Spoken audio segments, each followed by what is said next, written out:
चलो कहाँ तक हो गया था अपना? 2 तक हो गया था ना, ठीक है। इससे पहले एक बार और थोड़ी सी देख लेते हैं। कंडीशन सप्लाई होगा ना, ध्यान रखना है। देखो पहले नंबर में क्या था तुम्हारे पास? स्वतुल्य। सेकंड नंबर क्या था? सम्मित। थर्ड नंबर क्या था? संक्रामक। सम्मित का केस क्या था? सम्मित की कंडीशन क्या है? जब खुद का संबंध किससे होता है? खुद से, तो उसे हम क्या कहते हैं? शतुल्य संबंध। और जब पहले का संबंध किससे होता है? दूसरे से, ठीक है। तो किससे होना चाहिए? तो दूसरे का संबंध किससे होना चाहिए? पहले से। अगर ऐसा है तो इसे हम क्या कहते हैं? सम्मित। और संक्रामक में क्या होता है कि यदि पहले का संबंध किससे है?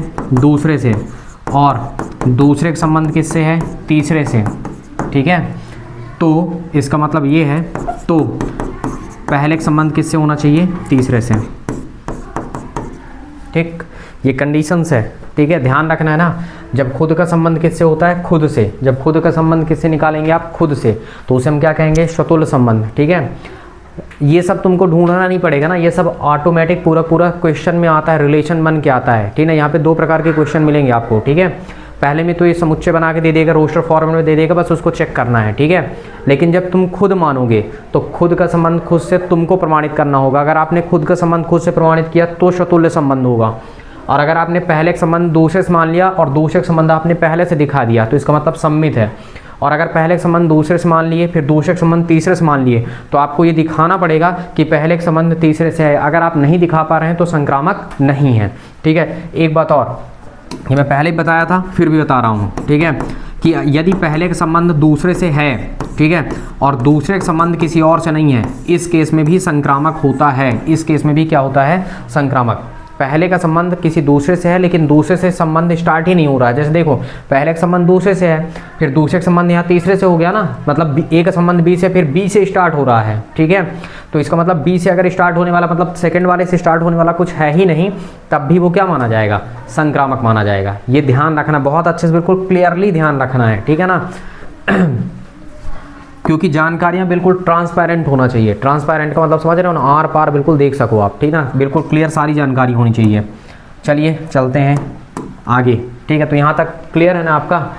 और जिनमें ये तीनों संबंध पाया जाएगा उन्हें हम क्या कहते हैं? उसे हम क्या कहते हैं? तुल्यता संबंध के नाम से जानेंगे, ठीक है। चलिए बैक करिए। अब देखो ये तुम्हारे पास पहले टाइप का क्वेश्चन है, ठीक है।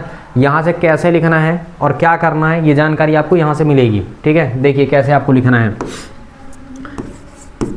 हल, जो भी समुच्चय दिया है, जो भी समुच्चय दिया है, इसका मतलब रिलेशन आपके पास क्या दिया गया है? अगर आप देखें तो यहाँ पे कंडीशन यही है, जो आपके पास रिलेशन दिया जा रहा है वो समुच्चय, उसी समुच्चय से उसी समुच्चय में परिभाषित है, एल से एल पर परिभाषित है, ठीक है। क्योंकि यहाँ पे हम संबंध जो पढ़ेंगे और फलन पढ़ेंगे वो खुद से खुद का है, ठीक है, ध्यान रखना। यानी ए से ए का, जैसे समुच्चय मान लो ए है ना, तो ए से ए का चलेगा यहाँ पे, ठीक ना। जैसे अपन संबंध निकालते हैं तो ए से बी का निकाल सकते हैं, ए से बी का, सी से सी का, डी से सब का निकाल सकते हैं, लेकिन हम सबका नहीं पढ़ रहे हैं। हम ए से ए का, बी से बी का, सी से सी का, खुद से संबंध पढ़ने वाले हैं। जैसे समुच्चय है ना, तो इसका मतलब रिलेशन क्या है? इस प्रकार है कि एल से कहाँ? एल में परिभाषित है, एल से एल में परिभाषित है। और एल है क्या? एल आपका समुच्चय है। अब लिखिए एल क्या है, कंडीशन बताइए कि एल बराबर आपके पास क्या है। तो एल क्या है? किसी समतल में, यहीं से देख के लिखना है, कहीं और ढूंढने ना हो जाना है ना कि कुछ तुम रट्टा मार रहे हो कि क्या कर रहे हो, बिल्कुल नहीं रटना है, यहीं से देख के लिखना है। किसी समतल में स्थित समस्त रेखाओं का समुच्चय, बस लिख दीजिए। एल बराबर क्या लिखेंगे आप? किसी समतल में स्थित समस्त रेखाओं का समुच्चय, रेखाओं का समुच्चय, ये है आपका क्या? समुच्चय, ठीक ना। और रिलेशन आपके पास क्या दिया गया है वो ही लिखिए। रिलेशन आर बराबर क्या बताया गया है कि L1 L2, पढ़ने का तरीका यही है, L1 L2 इस प्रकार है। किस प्रकार है कि L1 L2 पर क्या है? L1, L2 पर लंब है। ये हो गया रिलेशन, ठीक। 2 चीज़ें मिल गई। अब आपको अपना काम चालू करना है, ठीक। आप लिखेंगे अब नंबरिंग करिए। नंबर 1 स्वतुल्य संबंध।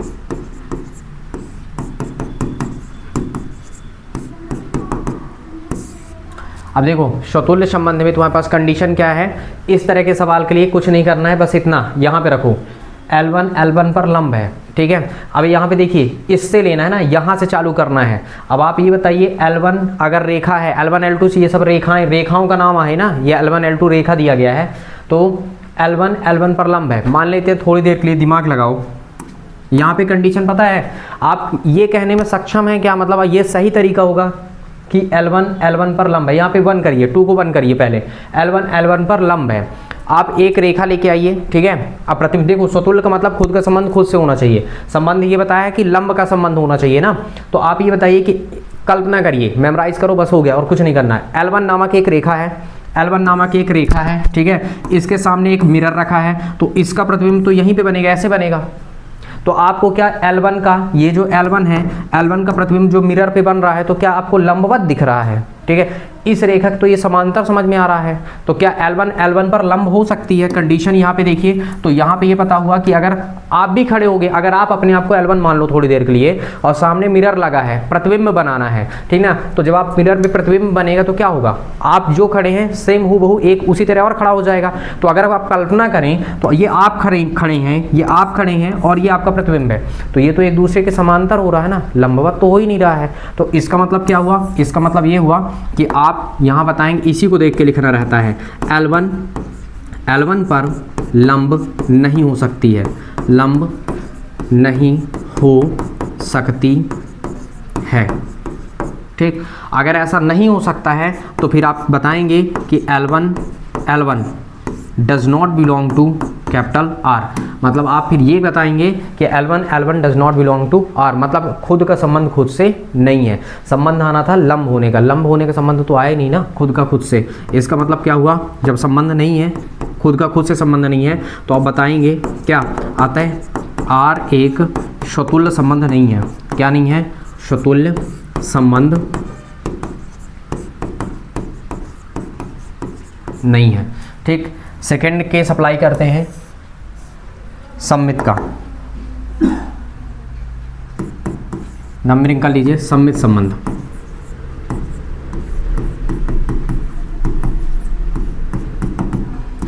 देखो सीधी बात है, जो ये रिलेशन दिया है ना, उस रिलेशन को स्वतुल्य के लिए कंडीशन ही अपनाओ कि हम मिरर के सामने ले जाके रख रहे हैं, फिर ये कंडीशन फॉलो हो रही कि नहीं हो रही है, ठीक ना। तो अगर हो रहा है तो इसका मतलब क्या है कि संबंध बनेगा, और अगर नहीं हो रहा है तो इसका मतलब संबंध नहीं बनेगा। आप अपने रेखा को उठाइए, जैसे यहाँ पे कंफ्यूज बिल्कुल नहीं होना, सिर्फ इतने से उठाना है। 2-4 सवाल करेंगे ना तो रूटीन में आ जाएगा। L1 पर लंब है, चेक करो कि L1 पर, जब हम यहाँ पे दोनों जगह है, वैसे तो लिखा है L1 L2 लिखा है, पर हमको क्या ध्यान रखना है कि L1 पहले वाले स्वतुल्य के लिए 2 को 1 करो, L1 पर लंब है। अब दिमाग लगाओ कि L1 तुम्हारे पास रेखा है, ये L1 है, मिरर के सामने लेके जाओ, इसका प्रतिबिंब तो ऐसे बनेगा, ठीक। अगर कोई व्यक्ति खड़ा है सपोज दैट, तो उसका तो खड़ा हुआ ही प्रतिबिंब बनेगा ना, कि लेटा वाला ऐसे बन जाएगा, ऐसे तो पॉसिबल ही नहीं बनना, ठीक है। तो इसका मतलब ये हुआ कि अगर हम इनको देखें कि ये भी L1 है, ये भी L1 का प्रतिबिंब है, तो ये दोनों एक दूसरे के क्या है, समांतर हैं। जबकि कंडीशन का है कि है लंबवत की, तो लंबवत तो कभी हो ही नहीं सकता है, ठीक है। जब भी कभी सस्पेंस हो, मिरर के सामने ले जाके उस चीज़ को कल्पना कर लीजिए, ठीक है, ऑटोमेटिक समझ में आएगा। इसका मतलब R क्या नहीं है, स्वतुल्य नहीं है। अब यहाँ पे देखो मानने का काम पहला चालू होगा ना, मानो, आप क्या करोगे, मानो, ठीक है। तो मानो, क्या मानोगे, माना ये L1 L2 लिखा है ना, तो आप मान लो कि L1 L2 belong to R, L1 L2 belong to, आपने क्या मान लिया, R। इसका हिंदी मतलब बगल में, इसका हिंदी मतलब क्या है, ये L1 L2 पर क्या है, लंब है, L1 L2 पर लंब है। अब आप ये देखो कि L1 L2 पर लंब है, पहले का संबंध हम दूसरे से माने हैं, तो इसका मतलब हमको दूसरे का संबंध पहले से दिखाना चाहिए। तो संबंध ये दिखाना है, कुछ और अपने से नहीं लाना है, जो कंडीशन दिया उसको दिखाना है। L1 L2 पर लंब है, तो क्या हम ये कह सकते हैं कि L2 L1 पर लंब है। चेक करते हैं, चित्र बना देना। ये है तुम्हारे पास क्या, ये है L2 और ये है तुम्हारे पास क्या, L1, ठीक है। L1 L2 पर क्या है, लंब है, 90 का कोण बन रहा है। तो अगर हम देखें इसको, चिन्ह को अगर ट्रैप करके भी देखें ना, अगर हम इसको घुमा दें तो L2 L1 पर भी तो लंब है, 90 का कोण बना रहा है। देखो अच्छे से, L1 जो है L2 पर लंब है। अगर मैं इसको ऐसे घुमा दूं, लो घुमा भी दिखा देता हूँ, ठीक है। अगर मैं इसको ऐसे ट्रैप कर दूं तो आपको दिख रहा है ना कि अब L2 L1 पर भी लंब हो गया, मतलब दोनों तरफ से बातें सत्य है। तो आप ये कह सकते हैं, ये कहने में आप सक्षम हैं क्या, आप ये कह सकते हैं कि L2 जो है L1 पर क्या है, लंब है। और अगर ये बात सही है तो देखो L1 L2 belong to R, तो इसका मतलब अब उल्टा हो जाएगा L2 L1 belong to R। और अगर ऐसा है तो आप कह सकते हैं अतः R एक सममित संबंध है। क्या है, सममित संबंध है। ठीक, अब थर्ड केस आता है संक्रामक का। लेके आओ थर्ड केस संक्रामक का। तुमको ऐसे क्रम से लिखना, नीचे एक एक करके। संक्रामक संबंध। संक्रामक संबंध में हम क्या करते हैं, 3 मानेंगे। कितने मानेंगे, 2 मानेंगे, और फिर पहले संबंध दूसरे से मानेंगे, दूसरे संबंध तीसरे से मानेंगे, और फिर पहले संबंध तीसरे से दिखाएंगे। ठीक है, कि आ रहा है कि नहीं। अगर नहीं आया तो संक्रामक नहीं है, और अगर आ गया तो संक्रामक है। ठीक है, चलो माना L1, L2 बिलोंग टू आपने क्या किया, R। L1, L2 belong to आपने क्या मान लिया, R। एक और मानो L2, L3 बिलोंग टू क्या हो जाएगा, R। इसका मतलब क्या है, इसका मतलब ये है, दिया रहता है, कहीं कुछ रट्टा नहीं मानना, ये दिया है ठीक है कि L1 L2 पर क्या है, लंब है। L1 L2 पर लंब है, तथा अब जब इसका मतलब L1 L2 पर लंब है तो इसका मतलब क्या हो जाएगा, L2 L3 पर लंब है। इसका मतलब ये हुआ। अच्छा डायग्राम बना के दिखाओ थोड़ी से, ठीक है, साइड में डायग्राम बनाओ फिर दिखाओ। हाँ, डायग्राम बना के दिखाओगे ना तो ऑटोमेटिक समझ में आएगा आपको। देखो आपका पहला केस क्या है कि L1 L2 पर लंब है। ये आपके पास L2 था, ये आपके पास क्या है, L1 है। तो L1 जो है L2 पर लंब है, 90 का कोण बना रहा है। ठीक है। सेकेंड केस क्या है कि L2 जो है वो L3 पर लंब है। ठीक ना, L2 जो है वो L3 पर लंब है। तो ऐसी रेखा खींचो कि L2 L3 पर लंब आए। तो दिमाग लगाओ कि हम एक काम करते हैं, ऐसे खींच देते हैं तो ये L3 हो गया। तो अब क्या दिखने लगा कि ये L2 जो है वो L3 पर भी लंब है और L3 जो है वो L2 पर भी लंब है। ठीक है, लेकिन लाइन खींचने में ये तो समझ में आ गया कि L1 जो है वो L2 पर लंब है और जो L2 है वो L3 पर भी लंब है। लेकिन हमारा पहले और तीसरे का रिलेशन क्या दिख रहा है, क्या आपको ये दिख रहा है कि ये वाली रेखा इसके लंबवत है, नहीं है। क्या दिख रहा है, समांतर का केस दिख रहा है, दिख रहा है ना। तो आप बस यहाँ पे लिखेंगे, आपको पहले का संबंध तीसरे से दिखाना था। और कौन सा संबंध, लंब होने का संबंध, क्योंकि कंडीशन लंब होने की है। तो इसका मतलब आप बताएंगे कि L1 L3 पर लंब नहीं है, क्या है, समांतर है। समांतर लिखने की जरूरत नहीं है। इसका मतलब आप बताओगे कि L1, L3 does not belong to R। अतः R एक संक्रामक संबंध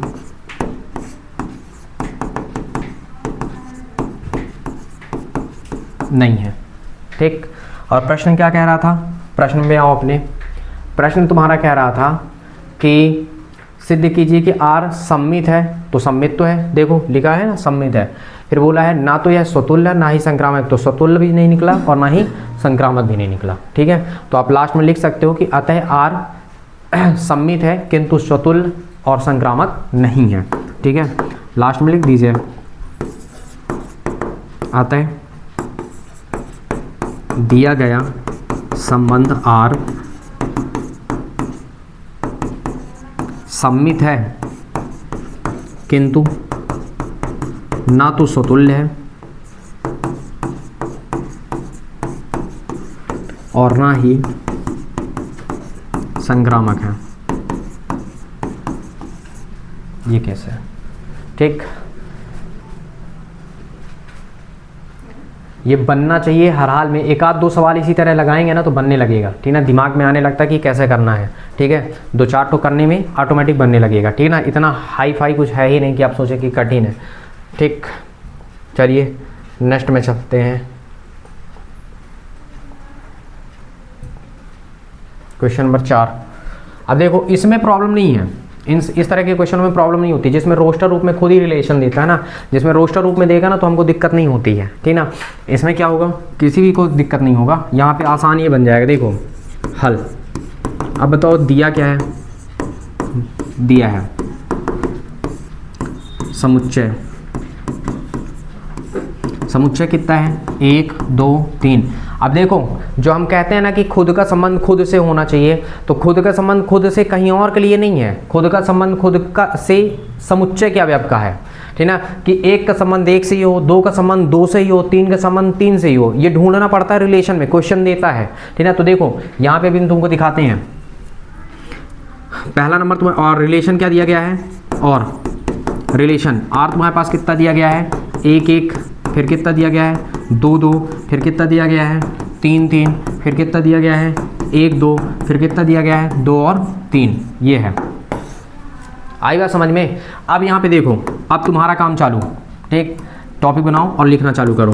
अब नंबर 1 क्या हो जाएगा, स्वतुल्य संबंध, स्वतुल्य संबंध, ठीक। स्वतुल्य संबंध में देखो क्या बताया गया, खुद का संबंध खुद से होना चाहिए। कंडीशन क्या है, खुद का संबंध खुद से, किसका खुद का खुद से, ये जो समुच्चय है ना, इन समुच्चय के अवयवों का, मतलब 1 का संबंध 1 से, 2 का संबंध 2 से, 3 का संबंध 3 से, ढूंढने का काम यहाँ मिलता है। देखो रिलेशन में ढूंढो, वो सवाल अलग है, उसको तो आपको प्रमाणित करना पड़ेगा। ये सवाल इस तरह जो रोस्टर फॉर्मेट में है, इसमें तुमको ढूंढना रहता है। देखो 1 का संबंध 1 से दिख रहा है, 2 का संबंध 2 से दिख रहा है, 3 का संबंध 3 से दिख रहा है, मतलब स्वतुल्य तो है। समुच्चय के प्रत्येक अवयव का खुद का संबंध खुद से होना चाहिए, तभी स्वतुल्य होगा। एक भी छूट जाएगा तो फिर स्वतुल्य नहीं है। एक भी छूटा, सुरक्षा चक्र टूटा भाई साहब, ठीक है। तो ध्यान रखना है, खुद का खुद से ही होना चाहिए, किसी और के साथ नहीं होना चाहिए, ठीक है। और एक भी कभी नहीं छूटना चाहिए, ठीक है। तो यहाँ पे आप लिखने के कंडीशन क्या रहोगे, ऐसे लिखोगे आप, ठीक है ना। 1 1 समुच्चय को देख लेना, 1 का संबंध 1 से है, 2 का संबंध 2 से है, ठीक है, 3 का संबंध 3 से, ये पूरे संबंध कहाँ आर में है, देख लीजिए। आप खुद संबंध लाइए, 1 का संबंध 1 से करिए, 2 का 2 से करिए, 3 का 3 से करिए, हमने कर दिया ना। और बिलोंग टू आर, क्या आर में है, हाँ आर में ये तीनों चीजें हैं, इसका मतलब स्वतुल्य हो गया। तो आप बताएंगे, ठीक, अतः आर एक स्वतुल्य संबंध है, ये है, ठीक है। सेकंड केस पकड़िए आप अपना, सम्मित,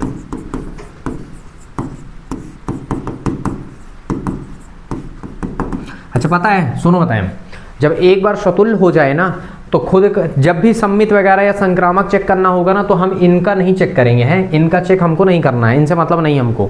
हाँ इनसे कट पिट के आएगा तो वो बात की बात है, अब कैसे कट पिट के आएगा वो बताऊंगा मैं, लेकिन हमको क्या करना है, ध्यान रखना है, इनका नहीं चेक करना है ना, ध्यान रखना। खुद का संबंध जब खुद से हो जाए तो उनका नहीं चेक करेंगे। सम्मित में आप लाएंगे तो सम्मित में आप मानेंगे, ये देखो कि पहले का संबंध दूसरे से, तो क्या दूसरे पहले से है, देखो 1 उठाओ, 1 का संबंध किससे मिल रहा है, 2 से, आप बताओगे 1 2 बिलोंग टू आर। लेकिन बताओ 1 का संबंध 2 से है, तो क्या 2 का संबंध 1 से है, 1 का संबंध 2 से, तो क्या 2 का संबंध 1 से है, 1 2 लिखा, तो क्या कहीं पे 2 1 लिखा है, कहीं पे नहीं लिखा। रिलेशन में जाकर देखो नहीं है, लेकिन बता दो, लेकिन क्या है 2 1 डज नॉट बिलोंग टू क्या हुआ आर, ठीक है। इसका मतलब क्या हुआ, अतः आर एक सम्मित संबंध नहीं है, क्या नहीं है, सम्मित संबंध नहीं है, ये केस है, ठीक है। थर्ड पकड़िए आप, तीसरा संक्रामक कलाइए,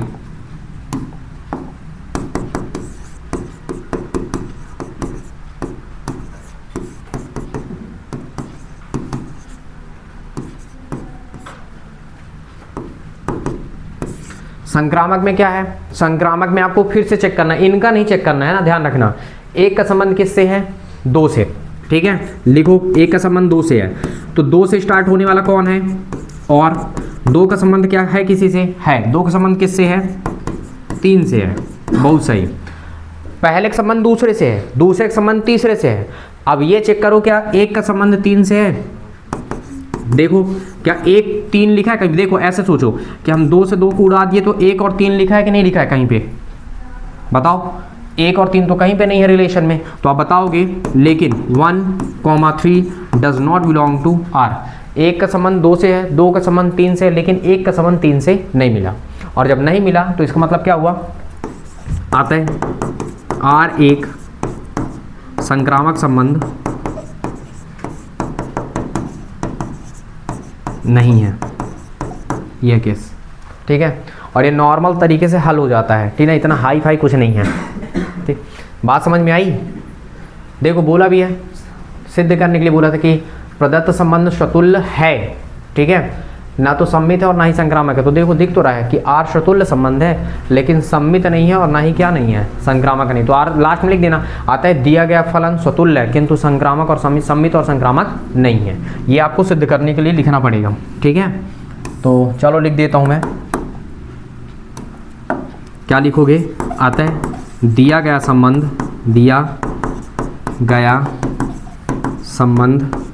R स्वतुल्य है, क्या है, स्वतुल्य है, किंतु सम्मित और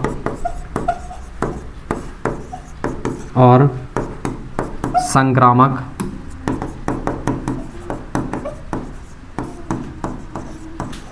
नहीं है। सम्मित और क्या नहीं है, संक्रामक नहीं है। आई बात समझ में? यहाँ तक का आपका ये सब क्लियर। अब अगला पकड़ो। अब देखना 5वां नंबर तुमको फिर से वैसे मिलेगा, ठीक है।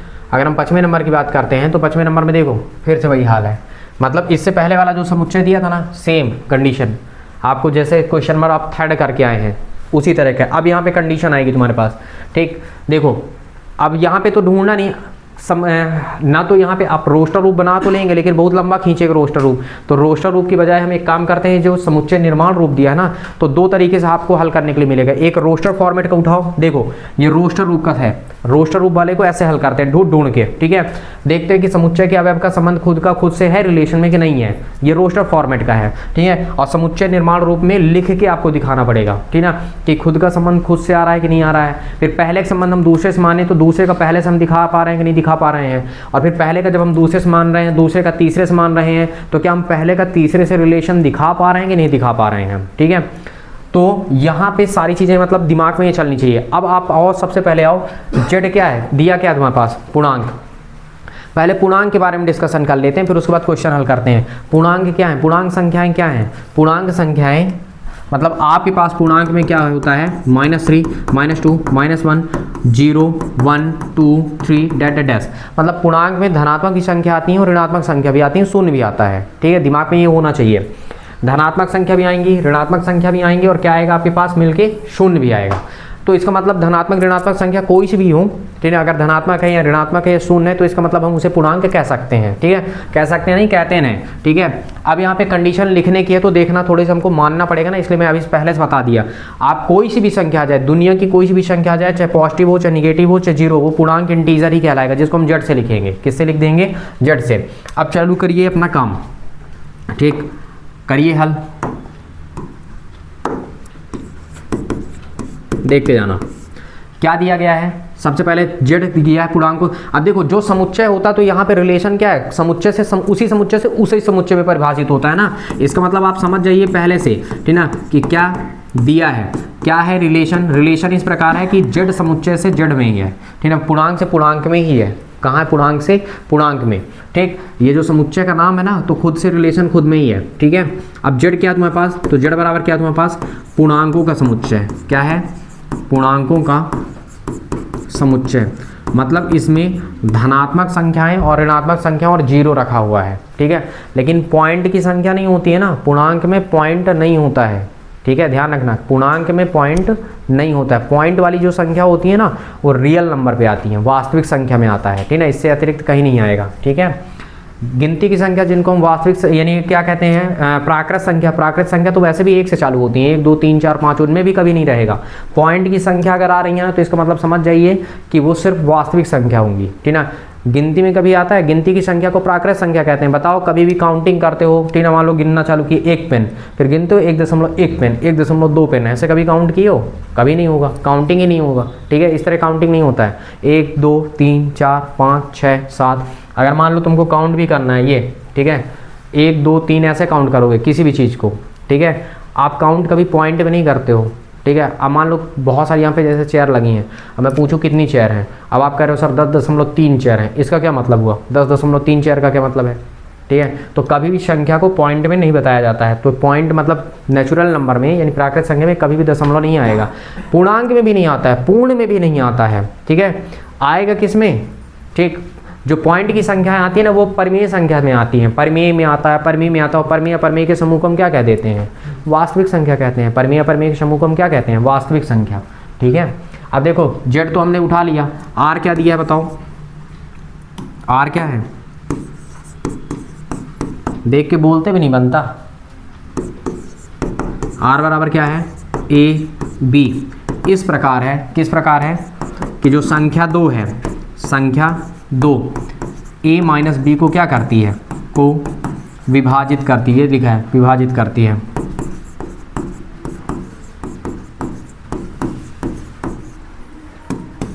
ठीक, ये हो गया। अब विभाजित करती तो करवाओ, ठीक है। यहाँ तक का तुम्हारा काम तो हो गया। अब लेके आओ अपना तुम, ठीक, कंडीशन चालू करो। अब तुम्हारा काम चालू हो गया, ठीक है। क्या काम चालू होगा बताओ,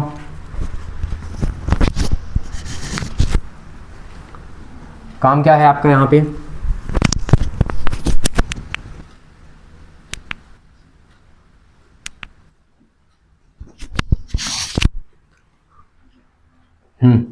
फर्स्ट नंबर स्वतुल्य संबंध।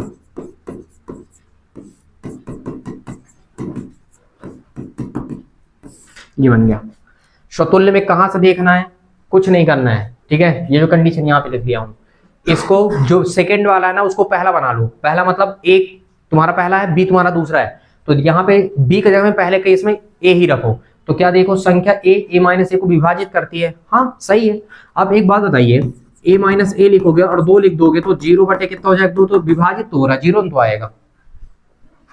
दूसरे को पहला कर देना है और फिर देखो कि ये बात सही है कि नहीं है। अपने आप से पूछो कि ये बात सही हो रही कि नहीं हो रही है। अगर मैं ऐसा बोलूं कि संख्या 2 a माइनस ए को विभाजित करती है तो देख तो रहा हूं, हो तो रहा विभाजित, 0 आ गया, ठीक है, विभाजित हो रहा है, ठीक है। इसका मतलब ये बात बिल्कुल सही है। अगर आप यहां पे ये लिखें कि संख्या 2 संख्या 2 a माइनस ए को क्या करती है, विभाजित करती है, विभाजित करती है, तो ये बात तो सही है। अगर आप चाहें तो ब्रैकेट में यहाँ पे दिखा दीजिए, ठीक है, कि यहाँ पे आपने लिया a माइनस ए लिया, बटे में आपने 2 किया, ठीक है। और ये कितना हुआ, 0 बटे कितना हुआ 2, और ये कितना आ गया 0, विभाजित हो गया, ठीक है।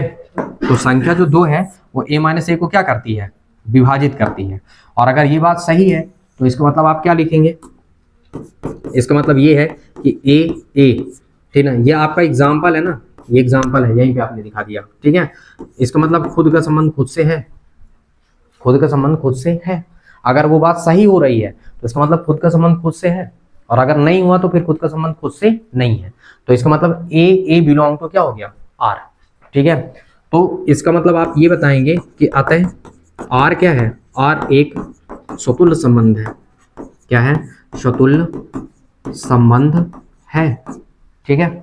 अब देखो, अच्छा दूसरी चीज अगर आप बताओ ना, तो देखो विभाजित करती है तो विभाजित तो कर दी। अब विभाजित करने में क्या आप अपने समुच्चय से बाहर गए, पहले आप ये भी पकड़ो, क्या आप अपने समुच्चय से बाहर जा रहे हो। यहाँ पे एक चीज और ये भी देख लो, आप अपने समुच्चय से बाहर भी नहीं जा रहे हो, क्योंकि आप जड़ में ही हो। जड़ मतलब पूर्णांक, और पूर्णांक में शून्य आता है, पूर्णांक में शून्य भी आता है। इसका मतलब आपने जो लिखा है ये बात बिल्कुल आपकी सही है, ठीक है, नकारी नहीं जा सकती आपकी बातें, यहाँ पे ये बात बिल्कुल सही है, ठीक है। दूसरी बात, अब हम सेकंड में चलते हैं, ठीक है। सेकंड हमारा क्या है, सेकंड है हमारा सम्मित संबंध, ठीक है। तो लाओ अपना सम्मित संबंध, सम्मित संबंध में बस तुमको मानना है, ठीक है, जो ब्रैकेट लगा रहता है ना बस इसी को देख के मानना रहता है। माना A comma B belong to R, ये आप मान लो। और इसका मतलब तुमको खुद दिया है, इसका मतलब तुमको क्या दिया है, खुद दिया है, प्रोवाइड किया। क्या प्रोवाइड किया बताओ, इसका मतलब तुमको क्या प्रोवाइड कर रहा है, इसका मतलब प्रोवाइड है कि संख्या 2 a माइनस बी को क्या करती है, विभाजित करती है। तीर का निशान लगाओ, एरो, और लिख दो, क्या लिखोगे, संख्या 2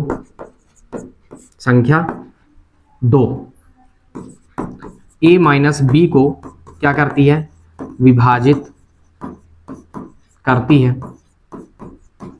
अब देखो विभाजित जब करेगा, ठीक है, क्या करेगा, जब विभाजित करेगा तो विभाजित करने के पश्चात क्या होना चाहिए, तुम्हारा समुच्चय से, मतलब कि जब भी कोई अंक प्राप्त हो तुमको तो तुम्हारे समुच्चय से बाहर ना जाए, ठीक है। यानी पॉइंट का नहीं आना चाहिए, क्योंकि पॉइंट आएगा तो रियल नंबर में चले जाओगे आप, ठीक है। तो इसका मतलब ये तो कोई धनात्मक संख्या है, ये तो शून्य है, ये तो ऋणात्मक संख्या है। इसका मतलब यही क्या है, यही तो पूर्णांक है, ठीक है। तो विभाजित करती है, तो चलिए चेक करिए कि संख्या 2 जो है वो a माइनस बी को विभाजित करती है। तो अब ये बात हमको उल्टा भी करना है कि देखो पहले संबंध दूसरे से मान लिए, तो तुमको दूसरे संबंध पहले से भी दिखाना है। तो इसका मतलब यह है कि संख्या 2 a माइनस बी को विभाजित करती है। अब हम कुछ ऐसा करें कि संख्या 2 b माइनस ए को विभाजित करने लगे, उल्टा करने लगे। तो जब उल्टा करने लगे तो इसका मतलब पहले संबंध अभी दूसरे से, तो दूसरे संबंध किससे निकल जाएगा, पहले से। दिमाग लगाइए, पहले संबंध आपने दूसरे से माना, संबंध क्या है कि संख्या 2 a माइनस बी को विभाजित करती है। अब आप कुछ ऐसा कारनामा करिए कि अब क्या हो जाए, उल्टा बोलना पड़े, मतलब उल्टा आ जाए, ठीक है। क्या करना है कि संख्या 2 a माइनस बी को विभाजित करती है। अब कुछ ऐसा दिमाग लगाइए कि क्या हो जाए, संख्या 2 b माइनस ए को विभाजित करने लगे, ठीक है। तो करने के लिए इसको आपको दिखाना पड़ेगा, दिखाइए। देखो a माइनस बी को ये संख्या 2 क्या कर रही है, विभाजित कर रही है, मतलब 2 से भाग जा रहा है a माइनस बी में। मान लेते हैं भाग जाएगा तो कोई ना कोई संख्या आ रही है, और ये संख्या क्या है, k है, ठीक है। ये हमने क्या किया, मान लिया कि ये हमारे पास k है। अच्छा k क्या है तुम्हारे पास, k जो है वो बिलोंग कर रहा है क्या, पूर्णांक है वो, k क्या है तुम्हारा, पूर्णांक है। अब एक काम करिए, कारनामा ये करना है आपको, ये ना चाहिए कि a माइनस बी की जगह में b माइनस ए आ जाए, ठीक है, आएगा तो कॉमन करो, माइनस कॉमन करो। जब माइनस कॉमन करोगे तो ये हो जाएगा b माइनस ए बाई 2, और बराबर में क्या है, k अभी भी आपका पूर्णांक ही है, ठीक है। k क्या है, पूर्णांक है, ठीक है, बात पकड़िएगा। और ये क्या है, b माइनस ए है, और y क्या हुआ 2, ये माइनस उठा के उधर फेंकिए k। अब k माइनस हो चुका है, k अभी भी पूर्णांक था, k पूर्णांक है तो माइनस के पूर्णांक नहीं होगा भाई। k जब पूर्णांक, धनात्मक संख्या जब पूर्णांक हो सकती है तो ऋणात्मक संख्या भी तो पूर्णांक ही होती है। तो इसका मतलब क्या हुआ, क्योंकि इसीलिए तो पहले बता चुका हूं कि पूर्णांक में प्लस की संख्या भी आती है, माइनस की भी संख्या आती है। इसका मतलब ये हुआ कि आपका ये जो माइनस किया ना, ये भी क्या है, पूर्णांक ही है, ये भी क्या है, पूर्णांक ही है। तो इसका मतलब क्या हुआ, अब देखो संख्या 2 क्या है, b माइनस ए को विभाजित करने लगी, ठीक है। अगर आप देखें यहाँ पे तो संख्या क्या है, आप अपने समुच्चय से बाहर नहीं गए ना, ध्यान रखिएगा, समुच्चय से बाहर नहीं गए हैं, नहीं जा पाए, क्योंकि ये k क्या है, पूर्णांक है। तो माइनस का आ गया तो माइनस वाली संख्या भी तो पूर्णांक होती है। आपने शुरुआत में क्या माना कि k क्या है, पूर्णांक है, और जब k पूर्णांक है तो माइनस के भी क्या होगा, पूर्णांक है। दिमाग लगाओ, अगर एक पूर्णांक है तो इसका मतलब माइनस एक पूर्णांक नहीं होगा, तुम्हारे पूर्णांक से बाहर चला जाएगा। पूर्णांक में तो वैसे भी संख्या होती है, पूर्णांक में कौन कौन सी संख्या है आपके पास, समस्त ऋणात्मक संख्याएं हैं, जीरो भी है, और समस्त धनात्मक संख्या है। तो अगर आप एक को मान रहे हो कि ये पूर्णांक है तो उसका ऋणात्मक पार्ट भी पूर्णांक होगा, ठीक है। तो ये बना आपका कंडीशन, ये है, ठीक। तो इसका मतलब क्या दिखने लगा कि संख्या जो 2 है, संख्या 2 b माइनस ए को क्या करती है। अब b माइनस ए को देखो 2 से बटे में लगा ना, तो मतलब भाग जा रहा है, b माइनस ए को विभाजित करती है, विभाजित करती है। संख्या 2 b माइनस ए को क्या करती है, विभाजित करती है। और अगर ऐसा है, देखो जब संख्या यहाँ पे देखना ना, संख्या 2 a माइनस बी को विभाजित करती है तो ब्रैकेट में a b belong to R. अब जब उल्टा हो गया तो इसका मतलब क्या हो जाएगा, बी ए और बिलोंग टू क्या हो जाएगा, आर। इसका मतलब क्या हो गया कि आपने एक तरफ से माना और दूसरे, पहले संबंध आपने दूसरे से मान लिया, और आपने दूसरे संबंध कहाँ दिखा दिया, पहले के साथ। दूसरे संबंध आपने कहाँ दिखा दिया, पहले से। इसका मतलब क्या हुआ, आप बता सकते हैं कि आर क्या है, आता है आर एक क्या है, सममित संबंध है।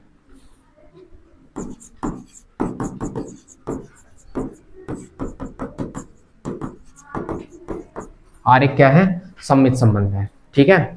अब जब सममित हो गया, अब हम चलते हैं थर्ड केस पे। थर्ड में आप आइए, लाइए। थर्ड का केस क्या है आपका, संक्रामक का। काहे का है, संक्रामक संबंध। कौन सा संबंध, संक्रामक। संक्रामक में 2 बार मानना पड़ेगा ना। पहले का संबंध किससे मानेंगे आप, दूसरे से, और दूसरे का संबंध किससे मानोगे, फिर आपको क्या करना पड़ेगा, पहले का संबंध तीसरे से दिखाना पड़ेगा, और संबंध यही आना चाहिए। अगर ये संबंध नहीं आया तो इसका मतलब संक्रामक नहीं है, और अगर आ गया तो संक्रामक है। तो चलो मानो, तो हम मानते हैं, क्या मानेंगे, माना a, b belong to r तथा b, c belong to r। हमने 2 संबंध मान लिया, a का b से मान लिया, b का c से मान लिया। अब a का c से दिखाओ। पहले इसका मतलब ढूंढो कि इसका मतलब क्या था, ढूंढना कहीं नहीं, ये साफ साफ लिखा रहता है यहीं पे, ठीक है। इसका मतलब ये है कि संख्या जो 2 है, संख्या 2 a माइनस बी को क्या करती है, विभाजित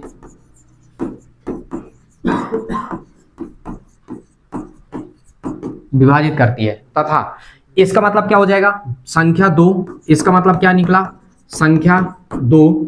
अब ऐसे लिख सकते हो, b माइनस सी को ब्रैकेट डाल देते हैं, चलो b माइनस सी को विभाजित करती है, क्या करती है, विभाजित करती है।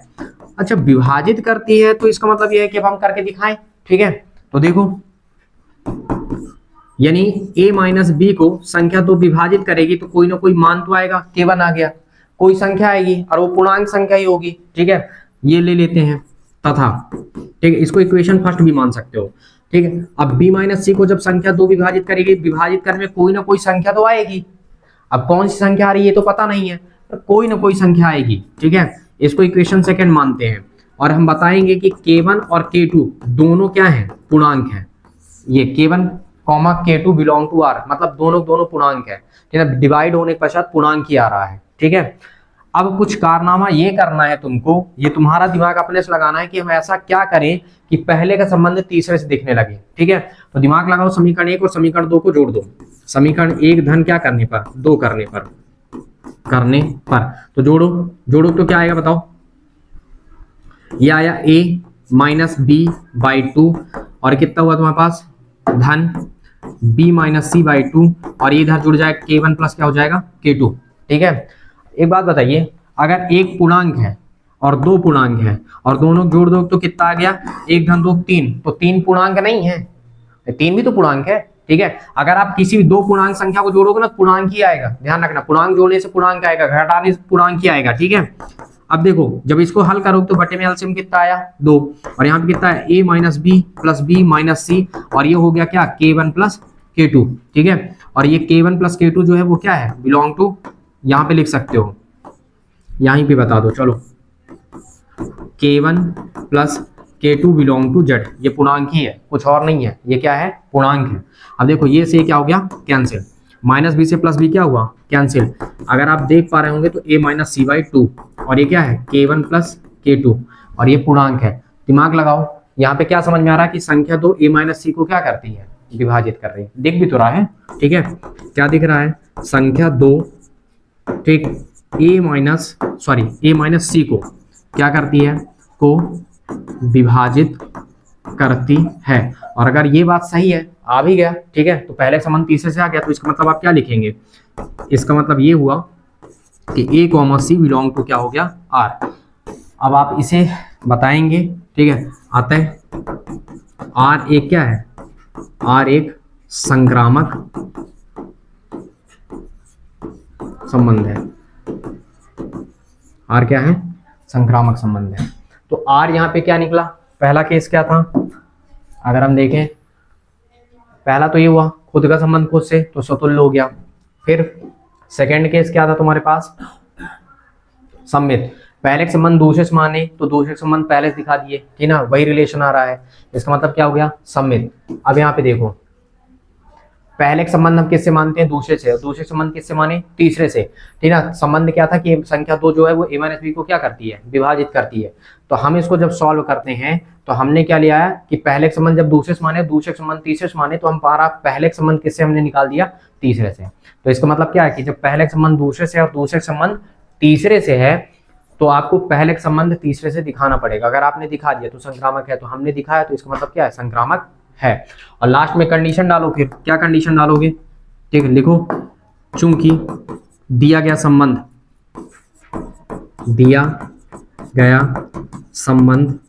R स्वतुल्य